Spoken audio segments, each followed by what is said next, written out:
రాజకీయాల్లో చాలా విభిన్నమైన ఆశలు, కోరికలు ఉంటుంటాయి. కొన్ని సందర్భాల్లో కొన్ని గెలుపులు, కొన్ని కాన్ఫిడెన్స్లు మొత్తం మనం ఎక్కడికో ఊహించని స్థాయికి వెళ్ళిపోయామనే తట్టుగా కూడా చిత్రీకరించే కార్యక్రమంలో కూడా ఆ గెలుపులు, ఆయా పనులు, ఆయా ఎమోషన్స్ తీసుకెళ్తుంటాయి. కానీ ప్రాక్టికల్గా రియాలిటీలో బతకగలిగితేనే రాజకీయంలో మనుగడ ఉంటుంది. ఆ రియాలిటీ మిస్ అవుతే మొత్తం మునిగిపోతాం. రాజకీయాల్లో మళ్ళీ లేచే పరిస్థితి కూడా జీవితంలో ఉండదు. ఆంధ్రప్రదేశ్లో కూటమి అధికారంలోకి వచ్చింది. పవన్ కళ్యాణ్ జనసేన పార్టీని స్థాపించి 12 సంవత్సరాల తర్వాత తొలిసారిగా తాను కూటమిలో జతగట్టడం చంద్రబాబు అండ ఓవైపున, మరోవైపున బీజేపీకి సంబంధించి కేంద్రంలో అధికారంలో ఉన్న ఎన్డీఏ సర్కార్ వీళ్ళంతా ఉండడం వల్ల పవన్ కళ్యాణ్ సైతం అటో ఇటో గెలవడం అయితే జరిగింది ఆంధ్రప్రదేశ్ రాష్ట్ర రాజకీయాల్లో. సరే, గెలిచాడు కాబట్టి పెద్దపీట వేస్తూ తనకు మంత్రిగా కూడా ఒక డిప్యూటీ సీఎం హోదాని ఇవ్వడం జరిగింది. అది కూడా ఒక సాదా సీదా మంత్రి పొజిషన్. ఇక దీన్ని పట్టుకొని పవన్ కళ్యాణ్ దేశాన్ని ఏలేస్తాను, దేశవ్యాప్తంగా నా రాజకీయ పార్టీ ఉంటుంది, లేదంటే ఇతర రాష్ట్రాల్లో కూడా అక్కడ వేలు పెడతాను, ఆ మతాలను చిచ్చు లేపుతాను, ఇంకేదైనా చేస్తాను అంటే ఎలా? ఎందుకు ఈ మాట అనాల్సి వస్తుందంటే తాజాగా పవన్ కళ్యాణ్ చేసిన కొన్ని లీకులు, కొన్ని ప్రకటనలకే ఇందుకు కారణం.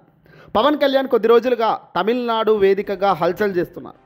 సనాతన ధర్మ పరిరక్షకుని బలమైన వ్యవస్థ కావాలని పోరాట బాట పట్టినప్పుడు తమిళనాడు నుంచి ఎక్కువగా విమర్శలు వచ్చాయి. తమిళ నేతలంతా పవన్ కళ్యాణ్పై వ్యక్తిగత కౌంటర్లు దిగుతున్నారు. ఏకంగా నటుడు ప్రకాష్ రాజ్ అయితే బీజేపీ అజెండాతో పవన్ కళ్యాణ్ ఈ మాదిరి చేస్తున్నాడు అంటూ అనుమానాలు కూడా ఆయన వ్యక్తం చేశారు. మొన్నటికి మొన్న హిందీ భాషపై జరిగిన వివాదంలో కూడా పవన్ మధ్యలో ఇరుక్కొని అడ్డంగా విమర్శల పాలవుతున్నారు. అంటే పవన్ కళ్యాణ్కు లైన్ క్రాస్ అవుతూ పోతున్నారో, లైన్ దాటేస్తున్నారు. తాను చేస్తున్న పనులు, తాను నిలబడుతున్న తీరు అసలు దేనికి, ఎక్కడ, ఏంటి అనేది వాళ్ళ పార్టీకి సంబంధించి వాళ్ళ ఎమ్మెల్యేలకే, ఆంధ్రప్రదేశ్లో అటో ఇటో గెలిచిన వాళ్ళకే అర్థం కాని పరిస్థితుల్లో ఉన్నారు. ఎందుకు అర్థం కాని పరిస్థితుల్లో ఉన్నారు? బాగానే ఉన్నారు కదా అని అనుకోవడానికి వీల్లేదు. ఎందుకంటే ఇటీవల కాలంలో పవన్ కళ్యాణ్కు సంబంధించిన వాళ్ళంతా కూడా వ్యతిరేకంగా మారుతున్నారు. పవన్ కళ్యాణ్ పైకి మాత్రం చంద్రబాబు నాయుడు గారు పవన్ కళ్యాణ్ కనబడుతున్నప్పటికీ లోపల రాజకీయం మొత్తం తెలుగుదేశం పార్టీకి సంబంధించిన మంత్రులు నారా లోకేష్ ఆధ్వర్యంలో జరుగుతుండడంతో జనసేన ఎమ్మెల్యేలు చాలా ఆగ్రహంతో రగిలిపోతున్నారు. కూటమి విజయానికి మనమే కారణమయ్యాం, కానీ మనం లేకుంటే చంద్రబాబు ప్రభుత్వం ఏర్పాటు అయ్యేనా, మనం సీఎం అయ్యేనా, కాపులంతా గంపగుత్తుగా ఓట్లు వేయకపోతే కూటమికి ఇంత మెజారిటీ ఎలా వస్తుంది, ఇన్ని సీట్లు ఎలా వస్తాయి, ఈ కూటమి ప్రభుత్వ రథానికి మనమే కదా కర్త కర్మ క్రియ, ఇది మన బలం కదా అంటూ దేనికోసం ఇంత త్యాగాలు చేయాలి అంటూ జనసేన ఎమ్మెల్యేలు మదన పడుతున్నారు. కూటమికి సంబంధించి కూటమి ప్రభుత్వంలో జనసేన కీలక భాగస్వామి. అందులో 21 మంది ఎమ్మెల్యేలు, 2 ఎంపీలు ఉన్నారు. వారిలో పవన్ కళ్యాణ్, నాదెండ్ల మనోహర్, కందుల దుర్గేష్, ఈ ముగ్గురికి క్యాబినెట్లో స్థానం దక్కింది. మిగతా 18 మందికి ఒట్టి ఎమ్మెల్యేలుగానే ఉన్నారు. అయితే నియోజకవర్గాల్లో ఎమ్మెల్యేలకు విలువ లేకుండా పోతుంది. ఆ విలువ లేకుండా పోతుండడాన్ని జీర్ణించుకోలేక ఎమ్మెల్యేలు సైతం రగిలిపోతున్న సంగతి మనకు తెలుస్తుంది. ఓవైపున గెలిచిన కాడే సరిదిద్దుకోలేని స్థానం, సరిదిద్దుకోలేని పరిస్థితిలో పవన్ నిలబడి ఉన్నారు. ఇక పవన్ ఇటీవల తమిళ మీడియాకు ఏమని ఇంటర్వ్యూ ఇచ్చారు? ఇటీవల వరుసగా తమిళ నేతలతో జరుగుతున్న వివాదాల నేపథ్యంలో ఓ తమిళ్ టీవీ ఛానల్కు పవన్ కళ్యాణ్ ఇంటర్వ్యూ చేశారు. ఈ క్రమంలో తన జనసేన తమిళనాడులో విస్తరిస్తానని తేల్చి చెప్పారు పవన్ కళ్యాణ్.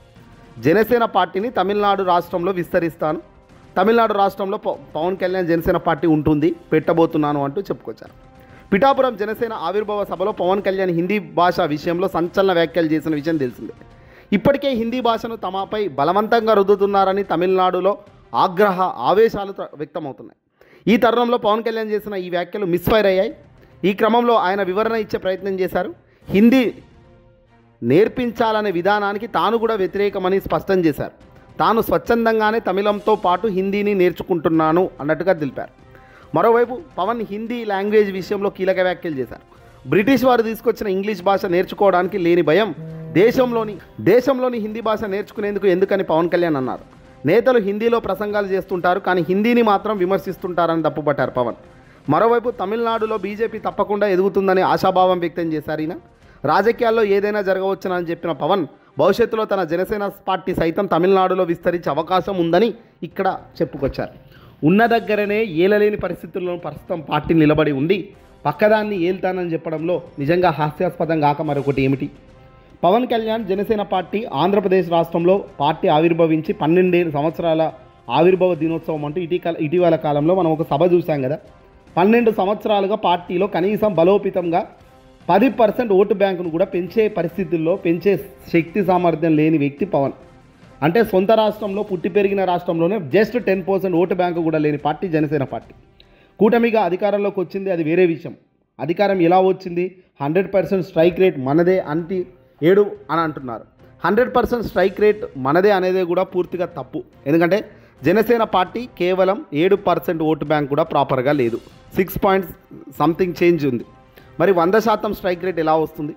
100కు 100 సీట్లు అంటే 175కు 175 సీట్లు వాళ్ళు గెలుచుకుంటే అప్పుడు 100 స్ట్రైక్ రేట్ అంటే ఒక విధానం ఉంటుంది. కానీ ఎలాంటి విధానం లేకుండా కేవలం 100కు 100 స్ట్రైక్ రేట్ వచ్చింది, మనం నిలబడ్డ చోట గెలిచాం, గొప్పవాళ్ళం అంటే కాదు.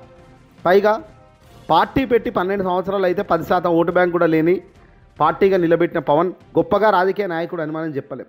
సరైన టైంలో సరైన కాలం కలిసి వచ్చింది, అధికారంలోకి వచ్చారు, అది వేరే విషయం.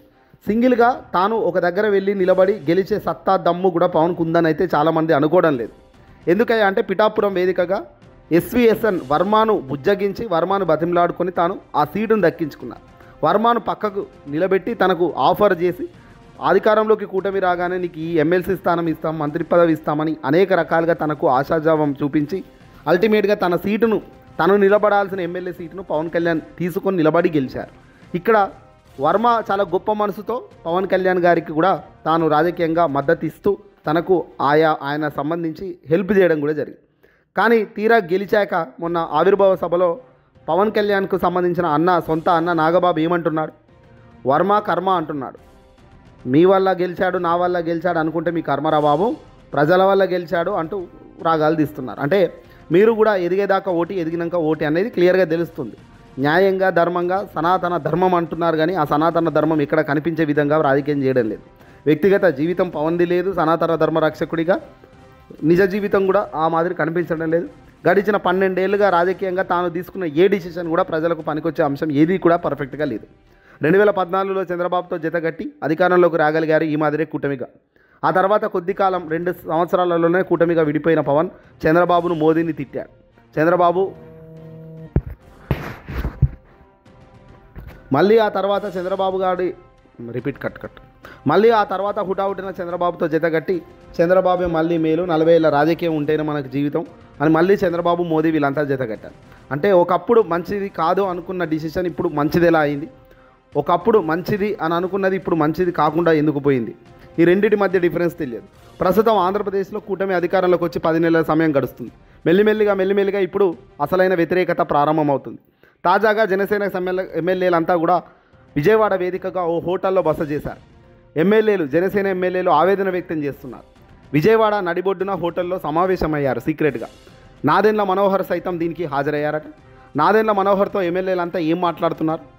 స్థానికంగా తమ ఎమ్మెల్యేలకు ఉన్నప్పటికీ తమ మాటను పోలీసులు, రెవెన్యూ, పంచాయతీ అధికారులు ఎవడూ కూడా పట్టించుకోవడం లేదని, కేవలం తెలుగుదేశం పార్టీ వాళ్ళు చెప్తేనే అక్కడ వాళ్ళ మాటనే చెల్లుబాటు అవుతుంది, మేము కేవలం బొమ్మ మాదిరిగానే ఎమ్మెల్యే మాదిరిగా నిలబడాల్సి ఉంటుందంటూ వాళ్ళు ఆవేదన వ్యక్తం చేశారు. మంత్రులుగా ఉన్న 4 నియోజకవర్గంలో కాస్త గౌరవం ఉన్నప్పటికీ మిగతా ఎమ్మెల్యేలు 18 మంది ఎమ్మెల్యేలకు ఎవరికి కూడా ఇండిపెండెంట్గా పనిచేసే అవకాశం దక్కడం లేదట. నియోజకవర్గాలుగా పెద్ద పని ఏదైనా ఉంటే ఆ జిల్లా మంత్రి వద్దకు వెళ్లాల్సి వస్తుందట. పైగా ఆ మంత్రి కూడా నారా లోకేష్ కంట్రోల్లో పనిచేస్తున్నారని, నారా లోకేష్ కూడా జనసేనను పెద్దగా పట్టించుకోకుండా జిల్లాల్లో తన సొంత టీంను ఏర్పాటు చేసుకొని తన పనులు తాను చకచక చేపించుకుంటున్నారు. దీంతో అనివార్యంగా జనసేన నాయకులకు ప్రాధాన్యం పూర్తిగా తగ్గిపోతుంది. పలు చోట్ల వ్యాపారాల్లో కూడా అక్రమ ఆదాయం, తెలుగుదేశం పార్టీ, జనసేన మధ్య పోటీ నెలకొని తరుణంలో తెలుగుదేశం పార్టీ వాళ్ళే జనసేన వాళ్ళని ఇబ్బంది పెడుతున్నారట. ఇంత బతికి ఇంటి వెనక చచ్చినట్లు తెలుగుదేశం పార్టీకి ఊడిగం చేసుకుంటూ మనం ఎన్ని రోజులు ముందుకెళ్లాలంటూ వాళ్ళు ఆగ్రహం వ్యక్తం చేస్తున్నారు. గెలిచాము 100% స్ట్రైక్ రేట్ అని గొప్పగా చెప్పుకుంటున్నారు కదా. మరి గెలిచిన 18 మంది ఎమ్మెల్యేలు అంటే 3-4 అయితే మంత్రి పదవులు వచ్చాయి, వాళ్ళ పనులు బాగానే ఉన్నాయన్నాయి. మిగతా 18 మంది సిట్టింగ్ ఎమ్మెల్యేలకు కేవలం బొమ్మల మాదిరిగా ఉన్నారు, వాళ్ళు ఏ పని చేయడం లేదు. పైగా టీడీపీకి సంబంధించిన మంత్రులే పైన ఉన్నారు, ఆ మంత్రులే చకచక పనులు చేస్తున్నారు. ఆ మంత్రులను కంట్రోల్ చేసే కార్యక్రమం నారా లోకేష్ చేతిలో ఉంది. మేము ఎందుకున్నాం, పార్టీనికి నమ్మి ఇంత కష్టపడి పార్టీలో ఉన్నందుకు మాకు ఏం దక్కింది అంటూ నాదెండ్ల మనోహర్తో వాళ్ళంతా కూడా గొడవ పెట్టుకుంటూ హోటల్లో వాళ్ళ ఆవేదన వ్యక్తపరిచినట్టు తెలుస్తుంది. తెలుగుదేశం పార్టీ ఎంత ఇబ్బంది అన్నది చంద్రబాబు, నారా లోకేష్కు తెలుసు. అందుకే ఎక్కడికి అక్కడ జనసేన నాయకులను, కార్యకర్తలను తమ కాళ్ళ కింద పెట్టి ఉంచుతూ ఆయా ప్రాంతాల్లో తెలుగుదేశం పార్టీ క్యాడర్ను మాత్రమే గుర్తిస్తూ పనులు, పథకాలు అన్నీ కూడా వాళ్ళకు వచ్చేలా చూసుకుంటున్నారు. తెలుగుదేశం పార్టీ వాళ్ళకు అనుభవం ఉంది, పైగా 40 ఏళ్ళ రాజకీయ అనుభవజ్ఞుడు చంద్రబాబు లాంటి సీనియర్ లాంటి వ్యక్తులు, ఆ వ్యక్తులకు తెలుసు ఏ వ్యక్తులను ఎప్పుడు పైకి లేపాలి, ఏ వ్యక్తులను ఎప్పుడు పక్కన పెట్టాలని. ఆ స్ట్రాటజీలో భాగంగానే రేపు పొద్దున జనసేనను వాళ్ళు పూర్తిగా పక్కన పెట్టినా, ఇబ్బంది పెట్టినా, ఇంకేం చేసినా మళ్ళీ జనసేన పార్టీ లేచి నిలదొక్కునే పరిస్థితి లేదు. ఎందుకంటే వీళ్ళకున్న ఓట్ షేర్ ఇప్పటికీ కూడా కేవలం 10% కూడా లేదు, అంటే 6-7%లోనే ఉంది. 17 సంవత్సరాలు అయింది. ఒక వ్యక్తి ఏమో పార్టీ నెలకొల్పి 40% ఓటు బ్యాంకును సాధిస్తే ఇంకో వ్యక్తి ఏకంగా 10% కూడా సాధించలేడు. కానీ మళ్ళీ ఆ వ్యక్తి పైన విమర్శలు చేయడానికి ముందు వరుసలో ఉంటారు. ఏదేమైనప్పటికీ రాజకీయ కోణం ఇలాగుంది. ఈ వీడియో అసలు ఎక్కడ చూడండి.